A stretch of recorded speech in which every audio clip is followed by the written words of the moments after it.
Thank you guys for tuning in to another impromptu episode of the Sit Down with Malik Wright as we go through all the breaking news of free agencies. We were just live literally less than maybe 2 hours ago. And I told you guys, I had a feeling we'd be coming back with you guys live tonight. News came down to Cincinnati. Joe Mixon, um, Bengals running back for the last several seasons, has just been released. And in the corresponding move, the Bengals signed running back from the Indianapolis Colts, Zack Moss, who's coming off of a breakout S type of season. This is a guy a lot of people wrote off after his stint with the Buffalo Bills. Wasn't sure what he could provide. Got to see a lot of what Zack Moss could bring to a football team due to Jonathan Taylor's injury this year. But yeah, Joe Mixon is out as the Bengals running back, and Zack Moss is in. Daniel, what are your thoughts? I have a lot more that I want to say, a lot more that I want to touch on about it. But what are your thoughts? Yeah, man. I mean, there's a lot to talk about. First off, appreciate Joe Mixon and initial reaction, man. This is sad. It's sad from a fan perspective. You know what he gave to organization. He gave them great years. Joe Mixon was here before, before the Bengals became Super Bowl contenders. And just from the nostalgia standpoint, Joe Mixon gave a lot, right? He was here through the rough years, and it's tough seeing him go. But from an actual football standpoint, this season, right? It's a good move in the sense of, Joe Mixon wasn't an amazing running back the past 2 years. He wasn't great. This last year, he was not great. You look at, the carries that he got. He got a lot of carries, but I definitely personally saw him take it up a notch when they introduced Chase Brown into the lineup, because when you have a running back like a Mixon, compare him with a Chase Brown, and you give Joe Mixon less reps and you allow him to be fresher, he is a better running back. But when we compare the two, Zack Moss is going to bring a different style to the Cincinnati Bengals. And that's the one good thing I will say is I scouted Zack Moss out of Utah. I absolutely loved him out of Utah when he went to the Buffalo Bills. And the reason why I loved him was his contact balance. That was the thing that popped off of the film, is the dude is bouncing off of defenders. I had a second round grade on him. I looked at Zack Moss and said, this dude is going to be a beast in the NFL because he can break tackles. In the NFL, as a running back, you don't need the 40-yard dash. You don't need, this breakaway speed, because less than 5% of all runs are 20 yards or more. So I need a running back that can break tackles behind the line of scrimmage. I need a running back that can, break tackles with 1 yard, 2 yards, 3 yards of the line of scrimmage, because that's where most of the runs are. So Zack Moss wasn't great with the Bills, but last year he was very good for the Indianapolis Colts. And I'm going to go back and rewatch a lot of his film. But what I saw last year, I saw Zack Moss able to break tackles. I saw Zack Moss able to break runs outside. The dude may only be 5'9", but he is compact and he can break tackles. And if you're the Cincinnati Bengals, that's what you need, right? You're paying him $4 million. It's not a bad deal. It's a good deal still. I would like to get a bruiser in the draft. I'd like to get a 5'11", 6'1" bruiser like a Trey Benson, that can be my, every down back, my early down back. But Zack Moss can be your goal line back. And that's the biggest plus I will say is Joe Mixon wasn't great in the short yard game. He wasn't great at the goal line, this year, the past couple of years. He got a lot of touchdowns, but that doesn't mean he was great fourth down. Zack Moss can be great on fourth down. He can break tackles. He can be that short yardage back. So I see a lot of people are definitely sad, end of an era. And once again, we appreciate you guys watching. This is just from the football perspective. I like Zack Moss. I do. I think he can break tackles. He can be between the tackles, outside of the tackles. He can provide something in the pass game, but mainly that's what Chase Brown is for. But man, like I said, it is tough seeing Joe Mixon go. When we first got the news, man, it was sad. It doesn't even feel real. Like Joe Mixon is not with the Bengals anymore. So that's my early analysis. It sucks that Joe Mixon isn't on the roster.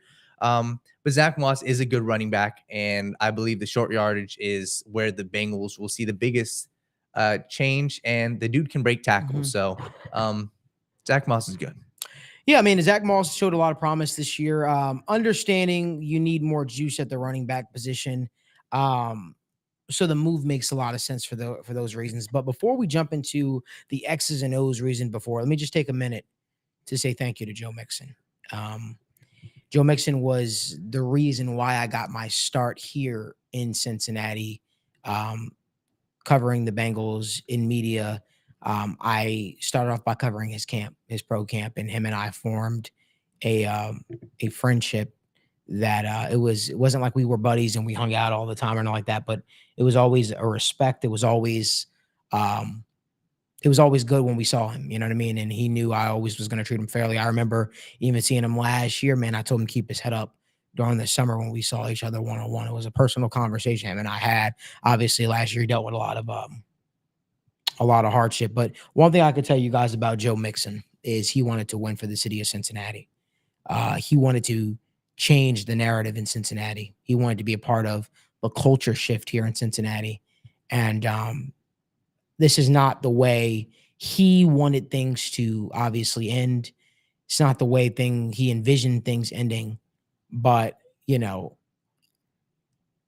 you're appreciative of the stability Joe Mixon brought to the running back position, especially going through a weird time with Jeremy Hill, right? And Giovanni Bernard trying to figure out who the starter um who the starter was going to be and all that kind of stuff like that. And he just brought a level of physicality and competitiveness, man, to the field time and time again.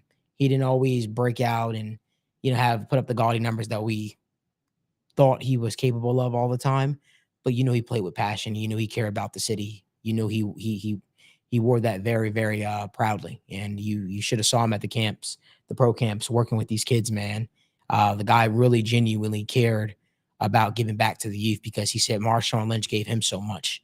So I'll be rooting for Joe Mixon wherever he goes. You know,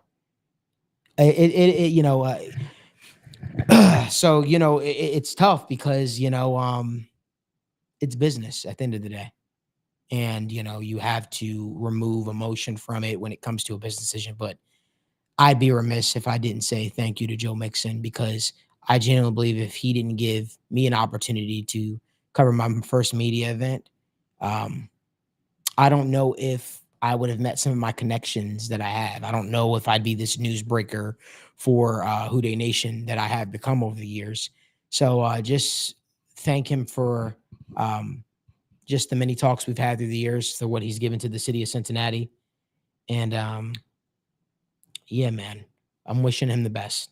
Wishing Joe Mixon the best on his future endeavor, whatever team that might be. I still believe he has juice left in the tank, man. But Zach Moss, let's talk about Zach Moss. Zach Moss, man. Um, you're getting a guy, fast switch guy. He's a guy that I think that he really does have that home run threat ability. Um, he left a lot to be desired with the Buffalo Bills, but just seeing the way he was able to bounce back with the Indianapolis Colts was really, really huge. Daniel, I know you have your No, yeah. Before we get into Zach Moss, I just want to add on to that, man. Like I think for me, the Joe Mixon part is the dude just always brought energy, and that's what I appreciate, right? Being here in Cincinnati, and I mean, I see all these comments, we see these, we appreciate these, and this is the part I feel like a lot of fans and a lot of people don't see is the downside of this, right? Obviously, a month, 2 months will go by. Next year, we'll be discussing Zach Moss as the player. And I think you hit the nail on the head, Malik. Like it sucks because Joe Mixon always brought the energy, right? We were sitting in the First Star studio or the suite, and before games, you just see him, jamming out to the music with the team, with Tyler Boyd, with T. Higgins, with Jamar Chase. The dude brought the energy. And I promise that's one thing that in-house, the Bengals, all the players would, I promise you, would say the same exact thing. The dude brought the energy game in and game out. He showed passion on the sidelines. There were many times this year, even when he wasn't on the field, you could tell he was upset because he just wanted to play, just wanted to be on the field. So Joe Mixon, it definitely sucks. And I just want to add on to that, Malik, that his energy was unmatched. And I always appreciate that from him. So yeah, man, it's hard to, I remember when he came out of the University of Oklahoma, man, and I wanted the Bengals to draft him. Obviously, he had so much surrounding him with some of the stuff that took place early on in his career at OU. But just seeing how he was able to, fit into the city of Cincinnati, man, and give it his all before, obviously, the unfortunate stuff that took place over the summer, man, it was just huge, man. It was important, man. It was cool to see the city also embrace him, man, and how he really relished on competition, man. But yeah, man, I love what Dylan says. Mixon embodies the underdog, mentality. He did so much for the team and the city. I agree. I think Mixon embodied a lot of what uh, being a Cincinnatian is, man. And yeah, man, yeah, man. I'll have more thoughts on it as as you process this entire thing. But I want to continue with the Zach Moss talk, man. What do you think the Bengals are getting truly with a guy like Zach Moss? Are you getting a 3-down back? Are you getting a guy that can carry the bulk, the workload, and or do you think that this is more so going to be like a running back by committee approach with Chase Brown, which I do expect Chase Brown to be in the fold, obviously, and be in the mix with things because he showed a lot of promise this year. But what are your thoughts? Yeah, so this is, and I see a lot of people asking, Zach Moss, his longest run, this and that. Let me put on the cap of the Cincinnati Bengals. What do I feel like, they think that they're getting? They think they're getting an upgrade in a player that can break tackles more than Mixon. And Zach Moss is a player that can break tackles. And the Cincinnati Bengals, one of the biggest gripes that we had was the Bengals couldn't get it done on third down. They couldn't get it done in the short yardage. That's what Zach Moss is bringing. Zach Moss has home run speed, sure, but that's not his game. Like people are saying, he ran a 4.6. He's not a breakaway guy, but he's a guy that's going to get you the dirty yards. He's going to be able to break, plays outside of the structure. He's a guy, he can break tackles. And when it comes down to that, I had him on fantasy last year when Jonathan Taylor wasn't the starter, when Jonathan Taylor was hurt and Zach Moss was there. Zach Moss has a nose for end zone. And that's one of my takeaways from his last year was the dude can just score the ball. Same thing. Go back to his, days at Utah. He was one of the leading rushers there at Utah. Had a great career there. The dude can score the ball. And like I said, he can break tackles, Malik. He can break tackles. He's good in the pass game, but I believe they're going with him for the short yardage, for the early down game. Some people, aren't the biggest fan of him because, like I said, he only had one good year. Yeah, he only had one great year. Zach Moss is going to give you the early down work. He's going to break tackles, and he's going to bring juice to the running game. I think he does have more youth in his game than Joe Mixon. He has less tread on his tires. But I see Zach Moss and Chase Brown can be a good compliment. I do. I still think they need to get a bigger back as far as a taller, something that can build for the future. Because Zach Moss is a little bit shorter. He's, shorter, stockier running back. Short yardage game, breaks tackles, and he's a good compliment. He would be the thunder to Chase Brown's lightning. And that's the best way I can describe him. Yeah, it's definitely going to be different. Obviously, the running back room, but I think you definitely get more speed. You get more athleticism. You get younger. And I think that's the important thing here. There's going to be a lot of juice in that running back spot. You got Travion Williams, Chase Brown, and now you add Zach Moss to that fold, man. I honestly think that this style of back sort of fits the Bengals offense a little bit more, to be honest with you, because Joe Mixon was much more of the bruising, wear you down over the course of, the game type of back. And now you get these running backs that can just hit home run threats on you, and they have pass catching ability as well. Man, yeah, I think it's going to be it's going to be difficult for defenses to, to be able to keep up with it's going to be difficult for defenses to keep up with what the Bengals plan to do at the running back position and how they plan to utilize their running backs in the position as well. So, I personally think that the running back position is definitely getting a breath of fresh air and a little bit more juice in it. If you guys could do us a favor, give this video a like and subscribe to the YouTube channel if you haven't done so already. We were already live a couple of like maybe 2 hours ago, maybe a little bit less than at this point. I don't know. And we're gonna be live throughout this entire free agency process. It's pretty cool to see everybody jump on the live bandwagon, though, man. It's pretty cool to see. We have about 500 people in the chat right now. If you guys would do us a favor and just, like I said, give this video a like and just subscribe to the YouTube channel while you're here so you guys keep up to date with all our free agency frenzy reactions, breakdowns, and breaking news, because I still do that as well. So, Dan, is there anything else that you want to add on the running back position? Yeah, because I see a lot of people saying Zach Moss is a nobody, and respectfully, you're wrong. Zach Moss is a good running back, and there are people saying, well, why did the Colts let go of him? The Colts have Jonathan Taylor. The Colts do not want, you're not paying a number 2 running back, a guy with Jonathan Taylor who's seeing less than 25% of the snaps, you're not paying him $8 million. You're not. So it's not, the Colts didn't let go of him because of the lack of talent. They showed how much they trusted him because they didn't have another running back on the roster when Jonathan Taylor was out. So Zach Moss is a good running back. People are saying, he's only 1 year younger than Joe Mixon. Yeah, that's true. But Joe Mixon has 1,500 career carries. Zach Moss has 400 career carries. That matters when you're running back. Tread on your tires. So if I were to put my cap on for what the Bengals think, they're getting a guy who has less tread on the tires. They're getting more juice to the running game. I mean, that's what everybody asked, right? And that's what they're doing. And Zach Moss is a good running back. Once again, people are asking about the guys in the draft. I still think they should draft somebody.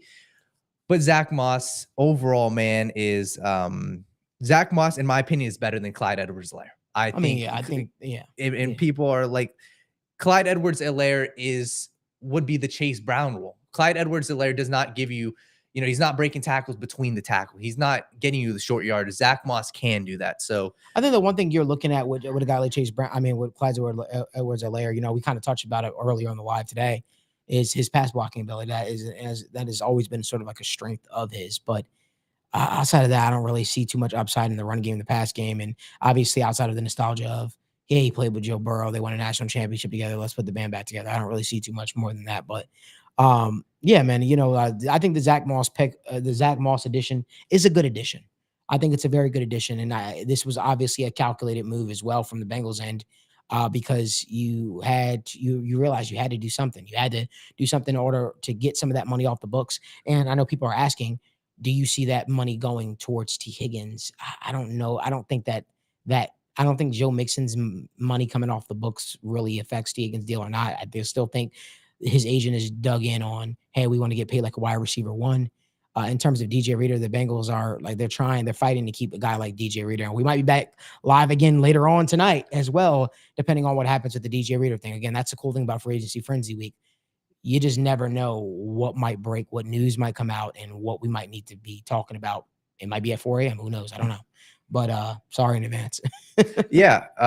We're getting some people. Nikki P said we're getting rid of our running back one for running back two. Crazy. It doesn't make sense. This organization is so cheap. That's not the right angle. Just because Joe Mixon was the running back one and Zach Moss was a backup does not make this move invalid, right? Joe Mixon was the starter. And Zach Moss was good. So I wouldn't look at it like just because he was a backup to Jonathan Taylor, that doesn't do anything. That shouldn't sway how good you think Zach Moss is. A couple of people are asking, should the Bengals still go after somebody like an AJ Dillon? No. You look at the running back room, how I view this, you got Zach Moss, who's your power back, quote unquote. You got Zach Moss, the guy that can break tackles. He's going to be your early down back. You got Chase Brown, who's electric, great in the screen game, great in the pass game, can be the change of pace running back. And then you still got Travion Williams. And sure, you can go after A.J. Dillon, but you're paying Chase Brown, you're paying now Zach Moss. It would be in the Cincinnati Bengals' best interest to go out and draft somebody in rounds 3, round 4, round 5 on a cheaper deal as a rookie, then pay a guy like A.J. Dillon. You're going to have to pay A.J. Dillon probably more than Zach Moss. So, it just wouldn't be smart for the full running back position. If the Bengals are doing this to get money, as it shows, right? They cut Joe Mixon to get cheaper at the position. It wouldn't be smart to go out and get somebody like A.J. Dillon. Rusty Ocean said the era is officially over. Wouldn't be surprised if it takes a couple seasons to get back. Era for sure of Mixon is definitely over, and sad, but Michael Judon said, do these guys not to get to go to sleep, Malik? LOL. No, even joking. How do free agents go on so long through the night? So question I guess he's asking you is, how do you think like these deals go on? Do the teams and these athletes, do they not even sleep throughout the night? Or No, the athletes sleep. The athletes are good. They don't got to worry about nothing. Yeah. That's why you have an agent, not unless you're doing the deal yourself. This agent communicating with the teams well into that, because you got to realize it's a bidding war. And by the way, just because a guy signs with the team now, it doesn't become official until the new league year starts. So you might, it's very rare you get a guy say they intend to sign with a team where a deal is done and then they back out and then they sign with another club. But we have seen that happen before. We saw it happen with Earl Thomas when he thought he was going to become a Kansas City Chief, and he wound up becoming a Raven. Um, it's really that fluid, though. The agent is going to work throughout the night and try to secure you the best deal, because teams are constantly trying to be in. It's almost like a recruiting phase. You know, you hear some stories about coaches, they'll sleep at a recruit's house to make sure that that recruit doesn't talk to any other school, and they get that recruit to commit. It's not as that intense where they'll sleep at their place, but they'll be in talks with your agent throughout the entire night, throughout the entire process, until the agent says, okay, that's a number that will work for us. And it's always just jockeying for position. Okay, well, this team's offering me this. Let me go back to the other team and see if they're willing to match it. Okay, well, maybe if they're not willing to match it, is it really that much more money compared to the team that my client may want to go to? Is it that big of a difference? And sometimes you get agents that work out for your client, the client's best interest. Sometimes you get agents that look out for their own best interest. So it really is just that fluid throughout. That's why some of these deals could last well into the night. I remember DJ Reader's thing was insane. Trey Hendrickson's thing came down to literally just guaranteed money up front, because the Bengals don't like to guarantee money past year one. And that's why he signed with Cincinnati. So a lot of it is very, very fluid. A lot of it can change, but that's why you have an agent. That's what your agent works as a liaison between the athlete and said team. So that way they can get a deal done that works for the agent, and that's why these deals go super late into the night. So yes, there very well could be deals that are getting done at 2 a.m., at 3 a.m., or whatever the time is. It's not completely out of the realm of possibility, especially if teams are trying to jockey you for position, if you will. So DJ Reader's thing is interesting. It's kind of going pretty late, I'd say. Yeah. Real quick, people are talking about, David Mungetta. I just went to his Twitter. This was interesting tweet. This is what he said. I'll take all the sticks and stones, because at the end of the day, my guys won't be taking any L's. Today has shown teams will do what's best for them at all times. My guys understand that and will move with the same energy. # secure the bag. Yeah. So, and you saw me quote, I was the first person to quote tweet his Oh, tweet. you did? And I was the first person to quote tweet his tweet. And I said, this is why I said the mentality, and this is why they always cash in. Mm-hmm. So, real quick, people are asking, Bengals running back draft. I'll give you guys a couple names. I see some people saying Jalen Wright. In my opinion, here's the names, because I look at it. Depends on if they do anything else at the running back position free agency. I don't think that they should. 5 names I like George Holani, running back out of Boise State. We talked about the combine. He do it all back. We love him. Isaac Guerrero from Louisville, 6 foot, had a great combine. The dude he's a do it all back. He didn't get a lot of run because he was behind Braylon Allen, big 6 foot back. He transferred to Louisville. Very underused running back at Louisville because they had a running back by committee. But Guerrero is the dude is a power back, but he's great between the tackles, can break tackles, great athleticism, good agility, good footwork. He's a guy I love. Malik was on this guy, Clemson running back, Will Shipley, 5'11", 200 pounds. That's my guy. Shipley he would fit the mold of being able to do it all. He's a great receiving back, but he is just elite in the open field, can break tackles. Once again, amazing footwork. And between the tackles in a zone rushing scheme, Will Shipley can get upfield in a heartbeat. And then 2 more. Trey Benson is a name a lot of Bengals fans like. He's a do-it-all back, but he would get you the early down work. And then Notre Dame running back, Audric Estime, big back. He's a bruiser. My only knock with him is he's not very agile, but that's why you would have a Zack Moss and Chase Brown. So some good running backs in this draft class. I think the Bengals, it would be smart of them, round 4, round 5, to go out and get a running back. Agreed. Well, guys, we wanted to just jump on real quick, break this Joe Mixon move down. This Joe Mixon's move, I guess down for you guys, and discuss. Sorry, it's been a long day, and I have a feeling it's still not over. But there's a chance we could be back live with you guys in a few short hours to break down any news. But we appreciate you guys so much for tuning in to another impromptu sit down, Malik. Right? We'll be back, at least for our planned free agency frenzy, free agency frenzy show, 6 p.m. tomorrow, as we break down all the rumors, news, and all the stuff that I'm hearing regarding free agency. But again, I have a funny feeling we'll be going live before then. So make sure you guys give this video a like, subscribe to the YouTube channel. And I would also, if you haven't done so already, turn on post notifications so you guys don't miss when we go live or upload content from either the First Star Logistics studio or our in-home studio. But until then, We appreciate you guys, and we'll see you.